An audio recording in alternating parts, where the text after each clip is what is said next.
ഇത് കേട്ടതും പ്രിയ കാർത്തികിനെ നോക്കി. ഞാൻ എൻ്റെ ഭാര്യയെയും കുഞ്ഞിനെയും കൂട്ടി എങ്ങോട്ടെങ്കിലും പോകും. ഏയ് കാർത്തി, നീ എന്താ ഈ പറയണത്? ഈ പ്രായമായ അച്ഛനെ തനിച്ചാക്കി പോവേ? ഞാൻ എവിടേക്കുമില്ല. അച്ഛനെ തനിയെ ആക്കി. പ്രിയ വേഗം പറഞ്ഞു. നിങ്ങൾ പോവോ പോവാതിരിക്കുകയോ ചെയ്യേ? കാർത്തു നാളെ സ്കൂളിൽ പോകും. അവൾ പഠിത്തം മുഴുവനാക്കും. അയാൾ അതും പറഞ്ഞ് എഴുന്നേറ്റു. ഇതെല്ലാം കേട്ടുകൊണ്ട് കാർത്തു അങ്ങോട്ടേക്ക് വന്നു. അയാൾ അല്പനേരം അവളെ നോക്കി നിന്നു. വാ മോളെ, വന്ന് ഇരുന്ന് പ്രാതൽ കഴിക്ക് വേഗം. അയാൾ അവളുടെ തലയിൽ തലോടി കടന്നുപോയി. കാർത്തു ഒന്നും മിണ്ടാതെ കസാരയിലേക്ക് വന്നിരുന്നു. ഗൗതമിന് ആനിയുടെ പ്രവൃത്തിയിൽ ചെറിയ സംശയം തോന്നി തുടങ്ങിയിരുന്നു. ഹലോ രഘു. ഹാ സാർ, താൻ ഞാൻ പറഞ്ഞ കാര്യം അന്വേഷിച്ചോ? ഞാൻ സാറിനെ വിളിക്കാൻ ഇരിക്കുമായിരുന്നു. ആനി മേഡം ഒരു ഫ്ലാറ്റിലാണ് താമസം. അവർക്ക് പറയത്തക്ക ബന്ധുക്കൾ ആരുമില്ല. അവരുടെ പേരിലല്ല ഫ്ലാറ്റ്, പ്രതാപൻ സാറിൻ്റേതാണ് ഫ്ലാറ്റ്. ഓ ശരി. ഗൗതം ഫോൺ കട്ട് ചെയ്തു. ധ്രുവ്, എക്സാം എല്ലാം കഴിഞ്ഞില്ലേ? നീ അടുത്ത പ്ലാൻ എന്താ? രവിയാണ്. എന്ത് പ്ലാൻ അച്ഛാ? റിസൾട്ട് വരുവോളം അടിച്ചു പൊളിക്കണം. എൻ്റെ അമ്മയുടെയും ഏട്ടത്തിയുടെയും പാചക പെർഫോമൻസ് നോക്കണം. അങ്ങനെ നിനക്ക് അപർണ വിളിക്കാറുണ്ടോ? ആ അമ്മ ദിവസവും 3 നേരം വിളിക്കും. ആ കൊച്ചിന് MBBA ഒന്നും പഠിക്കാനില്ലെന്നാണ് തോന്നുന്നത്. അതെന്താ ധ്രുവ്, നിനക്ക് അവളുടെ ഫോൺ ഡിസ്റ്റർബ് ആവാറുണ്ടോ? അതല്ല ഏട്ടത്തി, ദിവസവും 3-4 തവണ വിളിക്കേണ്ട ആവശ്യമെന്താ? എക്സാം അടുത്തപ്പോൾ ഞാൻ അവളുടെ നമ്പർ ബ്ലോക്ക് ചെയ്തു വെച്ചു. എന്തേ ധ്രുവ്, നിനക്ക് ആ കുട്ടിയോട് താല്പര്യമില്ലേ? രവി രജനിയുടെ മുഖത്തേക്കൊന്ന് നോക്കി ധ്രുവിനോടായി ചോദിച്ചു.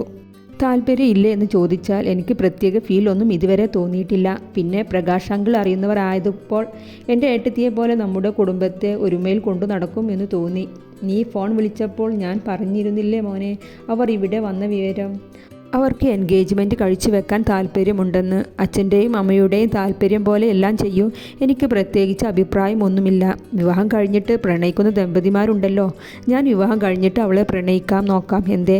ഈ ചെക്കൻ്റെ ഒരു കാര്യം. രജനി അവനെ അടിക്കാനായി ഓങ്ങി. അവൻ അവിടെ നിന്നും ഓടിക്കളഞ്ഞു. നാളെയാണ് അവരുടെ എൻഗേജ്മെൻറ്റ് ഫിക്സ് ചെയ്തിട്ടുള്ളത്. വീടെല്ലാം നന്നായി ഒരുക്കിയിട്ടുണ്ട്. ഏട്ടാ.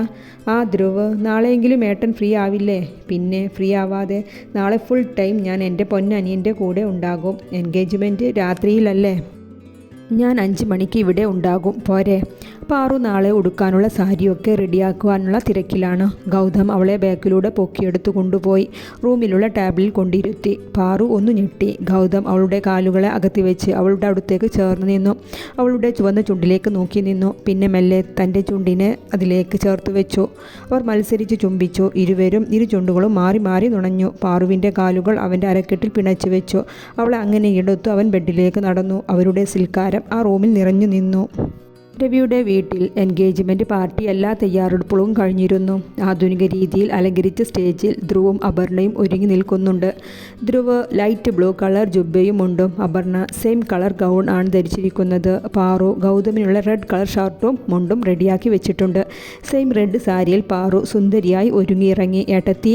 ധ്രുവ് അടുത്തേക്ക് വന്നു. ഏട്ടത്തിയെയും സ്റ്റേജിലേക്ക് പിടിച്ചു കയറ്റി. ധ്രുവ്, ഗൗതം വന്നിട്ട് ഞങ്ങൾ ഒന്നിച്ച് ഫോട്ടോ എടുക്കാം. അവൾ അവനെ തടയുന്നുണ്ട്. ഏട്ടത്തി ഇപ്പോൾ വാ, ഏട്ടൻ വന്നിട്ട് നമുക്ക് ഒരുപാട് ഫോട്ടോസ് എടുക്കാം. 5 മണിക്ക് വീട്ടിലെത്തുമെന്ന് പറഞ്ഞ ആൾ 7 മണിയായിട്ടും വീട്ടിലെത്തിയിട്ടില്ല. പാറു ഗേറ്റിലേക്ക് തന്നെ നോക്കി നിൽക്കുകയാണ്. ഈ സമയം ഗൗതം തൻ്റെ വർക്കെല്ലാം ഒരുക്കി ഇറങ്ങാൻ നിൽക്കുകയാണ്. ആനി ഒരു പ്രത്യേക ഭാവത്തിൽ അവൻ്റെ കാമ്പിനിലേക്ക് വന്നു. ചുണ്ടിലുള്ള ലിപ്സ്റ്റിക്ക് കൈകൊണ്ട് തുടച്ചു മാറ്റി. മാറിലുള്ള ഷോൾ ഒരു സൈഡിലേക്ക് ഇട്ടു. എന്നെ ഒന്നും ചെയ്യല്ലേ, അവൾ വിളിച്ചു പറഞ്ഞുകൊണ്ട് ഗൗതമിൻ്റെ മേലോട്ട് ചാഞ്ഞു. ഗൗതം അന്താളിച്ചു പോയി. അവൻ അവളെ തട്ടി മാറ്റാൻ നിൽക്കുമ്പോഴാണ് ഫോട്ടോ ഫ്ലാഷ് ലൈറ്റിൽ തുടരെ വന്നു. ശബ്ദം കേട്ട് ഓഫീസിലുള്ളവരെല്ലാം വന്നു. ഈ പെണ്ണിന് ഭ്രാന്താണ്, ഞാനൊന്നും ചെയ്തിട്ടില്ല. ഗൗതം തൻ്റെ ഭാഗം പറയുന്നുണ്ട്. ആനി ഉച്ചത്തിൽ നിലവിളിച്ചു കൊണ്ടിരിക്കുകയാണ്. രവിയുടെ ഫോണിലേക്ക് കോൾ വന്നു. അയാൾ പുഞ്ചിരിയോടെ ഫോൺ എടുത്തു. അവിടെ നിന്നുള്ള വാർത്ത അയാളെ ആകെ അസ്വസ്ഥനാക്കി. മോനെ ധ്രുവ്. അപ്പുറം സംസാരിച്ച് നിൽക്കുന്ന ധ്രുവിനെ അടുത്തേക്ക് വിളിച്ചു. എന്താ അച്ഛാ, മുഖം വല്ലാതെ ഇരിക്കുന്നല്ലോ? അത് ഗൗതം വിളിച്ചിരുന്നു. അവനെ പോലീസ് അറസ്റ്റ് ചെയ്തിരിക്കുന്നു. അയ്യോ, അറസ്റ്റോ? എന്തിന്? ഏട്ടൻ, നീ സങ്കടപ്പെടാതെ ധ്രുവ്. വല്ല തെറ്റിദ്ധാരണയിലൂടെയും ആകും. ഞാൻ അവിടെ വരെ പോകുവാണ്. നീ ഗസ്റ്റിനെ ശ്രദ്ധിക്ക്. ആരുമൊന്നും അറിയരുത്. ഞാനും വരാം അച്ഛാ. എന്താ അച്ഛാ, എന്താ വല്ലാതെ ഇരിക്കുന്നത്? ചോദിച്ചുകൊണ്ട് പാറു അടുത്തേക്ക് വന്നു. അത് ഏട്ടത്തി, ഒന്നുമില്ല. ധ്രുവ് പാറുവിനെ കാര്യം മറച്ചു വെക്കാൻ ശ്രമിക്കുന്നുണ്ട്. രവി പാറുവിൻ്റെ മുഖത്തേക്ക് നോക്കി. അത് മോളെ, ഗൗതമിനെ പോലീസ് പിടിച്ചു വെച്ചിട്ടുണ്ട്. അയ്യോ, പാറു വെപ്രാളപ്പെട്ടു. ഒന്നുമില്ല, ഞങ്ങളൊന്ന് പോയി നോക്കട്ടെ. മോൾ ഗസ്റ്റിനെ ശ്രദ്ധിക്ക്. അവരൊന്നും അറിയാതെ നോക്കണം. ഞങ്ങൾ ഗൗതമിനെ കൊണ്ടുവരാം. എൻ്റെ മോൾ സമാധാനമായിരിക്ക്.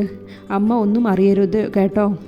പാറു അവർ അവിടെ നിന്നും പോകുന്നതും നോക്കി നിന്നു. പോലീസ് സ്റ്റേഷനിൽ എത്തുമ്പോൾ അവിടെ മുഴുവൻ മീഡിയാസ് നിറഞ്ഞു നിന്നിരുന്നു. രവിയും ധ്രുവും ഇൻസ്പെക്ടറുടെ മുന്നിലായിരുന്നു. സോറി സാർ, ഞങ്ങൾക്കൊന്നും ചെയ്യാൻ കഴിയില്ല. പുറത്ത് നിങ്ങൾ കണ്ടില്ലേ മീഡിയാസ് നിറഞ്ഞു നിൽക്കുന്നത്. പെൺകേസ് ആയതുകൊണ്ട് കാര്യം സീരിയസ് ആണ്. എൻ്റെ മോൻ അങ്ങനെയൊന്നും ചെയ്യില്ല. രവി ഗൗതമിനെ ഇറക്കാൻ വേണ്ടി പരമാവധി ശ്രമിക്കുന്നുണ്ട്. ഗൗതം ഇന്ന് ലോക്കപ്പിൽ കിടക്കട്ടെ, നാളെ ജാമ്യം എടുത്തോളൂ. ഞങ്ങൾക്ക് അവനെ ഒന്ന് കാണണം. ഒരു പോലീസ് വന്ന് ഗൗതമിൻ്റെ അടുത്തേക്ക് കൊണ്ടുപോയി. ഇതാണ് ഞാൻ എന്നോട് പല പ്രാവശ്യം പറഞ്ഞത്, ആ കേസ് ഏറ്റെടുക്കരുതെന്ന്. ഇപ്പോൾ എന്തായി ഗൗതം? വീട്ടിൽ ഗസ്റ്റ് നിറഞ്ഞു നിൽക്കുകയാണ്. അവരോട് എന്ത് സമാധാനമാണ് ഞാൻ പറയേണ്ടത്? രവി ഗൗതമിനോട് ദേഷ്യപ്പെടുകയാണ്. അതും പറഞ്ഞ് രവി അവിടെ നിന്നും പോയി. ധ്രുവ്, നീ വിഷമിക്കാതെ, ഇവിടുത്തെ പ്രശ്നം ഞാൻ തന്നെ സോൾവ് ചെയ്തോളാം. നീ അമ്മയെയും പാറുവിനെയും ശ്രദ്ധിക്കുക. ഗൗതം ധ്രുവിൻ്റെ ഷോൾഡറിൽ തട്ടി പറഞ്ഞു. അവർ തിരിച്ചു വീട്ടിലെത്തിയപ്പോൾ ഗസ്റ്റ് എല്ലാം പിരിഞ്ഞു പോയിരുന്നു. രവിയേട്ടാ, മോനെവിടെ? രജനി ഓടി വന്ന് രവിയെ പിടിച്ചു കുലുക്കി ചോദിക്കുകയാണ്. ഹാളിൽ പ്രകാശനും ഭാര്യ സുമതിയും രാജേഷും കുടുംബവും ഉണ്ട്. നാളെ ജാമ്യം കിട്ടൂ. ഇന്ന് സെല്ലിൽ കിടക്കേണ്ടി വരും. അയാൾ തലയും താഴ്ത്തി ചെയറിൽ പോയിരുന്നു. അയ്യേ, ഒരു റേപ്പ് കേസിൽ ജയിലിൽ കിടക്കുക എന്നൊക്കെ പറഞ്ഞാൽ ഇനി ആളുകളുടെ മുഖത്ത് എങ്ങനെ നോക്കും? ആസ്ഥാനത്തുള്ള രാജേഷിൻ്റെ സംസാരം എല്ലാവർക്കും അസ്വസ്ഥതയുണ്ടാക്കി. അപർണ വേഗം അച്ഛൻ്റെ കയ്യിൽ അമർത്തി പിടിച്ചു. ദുഃഖം അഭിനയിച്ചുകൊണ്ട് പ്രതാപൻ്റെ ഫോണും രവിക്ക് വന്നിരുന്നു. കാർത്തു രാവിലെ സ്കൂളിലേക്ക് പോകാൻ റെഡിയായി ഇറങ്ങി വന്നതാണ്. ബ്രേക്ക്ഫാസ്റ്റ് കഴിക്കാൻ ചെയറിൽ ഇരുന്നതും കാർത്തിക് അവിടെ നിന്നും എഴുന്നേറ്റു. ഇത് കാണാതിരിക്കാനാണ് നിന്നോട് ഇവിടെ നിന്ന് മാറി താമസിക്കാൻ പറയുന്നത്. നിനക്ക് പറ്റില്ലല്ലോ.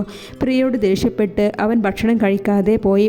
നിനക്ക് ഇപ്പോൾ സമാധാനമായല്ലോ. കാർത്തി ഭക്ഷണം കഴിക്കാതെ പോയപ്പോൾ പ്രിയ അവളോട് ദേഷ്യം തീർത്തു. കാർത്തു ഒന്നും മിണ്ടാതെ തൻ്റെ സ്കൂൾ ബാഗും എടുത്തു നടന്നു. നാണമില്ലാത്ത വർഗ, കുറച്ചെങ്കിലും അന്തസ്സുണ്ടെങ്കിൽ പെൺപിള്ളേർ ഇത്രയും കേൾക്കാൻ നിൽക്കാതെ വല്ല വിഷവും കഴിച്ച് മരിച്ചേനെ. പ്രിയ ശബ്ദം ഉയർത്തി പറഞ്ഞുകൊണ്ടിരുന്നു. കാർത്തുമോളെ, പ്രാതൽ കഴിച്ചോ? വിശപ്പില്ല ചേച്ചി.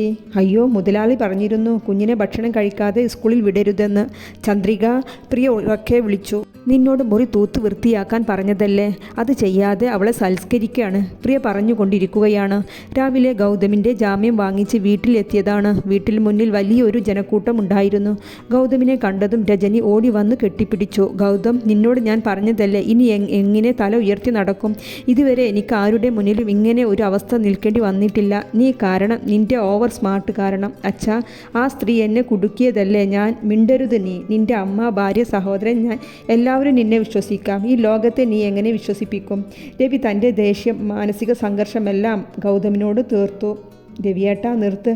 ഇപ്പോൾ മോനെ ഒന്നും പറയല്ലേ, കുറ്റപ്പെടുത്തല്ലേ, ദയവ് ചെയ്ത് കുറ്റപ്പെടുത്തല്ലേ. എല്ലാവരും കരയുന്നുണ്ട്. രവി അവിടെ നിന്നും അകത്തേക്ക് നടന്നു.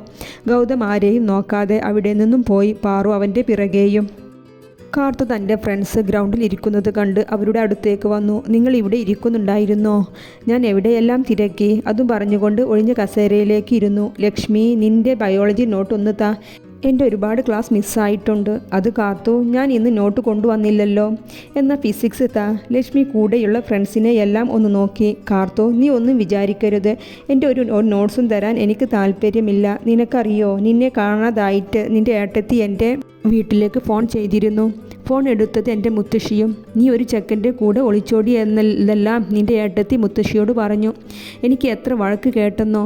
ഇനി എന്നോട് കൂട്ടുകൂടരുതെന്നാണ് പറഞ്ഞിട്ടുള്ളത്. ദയവ് ചെയ്ത് നീ ഇനി ഞങ്ങളെ പിന്നാലെ വരല്ലേ. ഞങ്ങളുടെ പഠനം കൂടി മുടക്കല്ലേ. അവർ അവിടെ നിന്നും എഴുന്നേറ്റ് പോയി. പിന്നാലെ മറ്റു ഫ്രണ്ട്സും. ഗൗതം, പ്ലീസ്, ഈ കേസിൽ നിന്ന് പിന്മാറൂ. പ്രതാപൻ്റെ ശത്രുത നമ്മുടെ ജീവിതത്തിലെ സന്തോഷമെല്ലാം ഇല്ലാതാക്കൂ.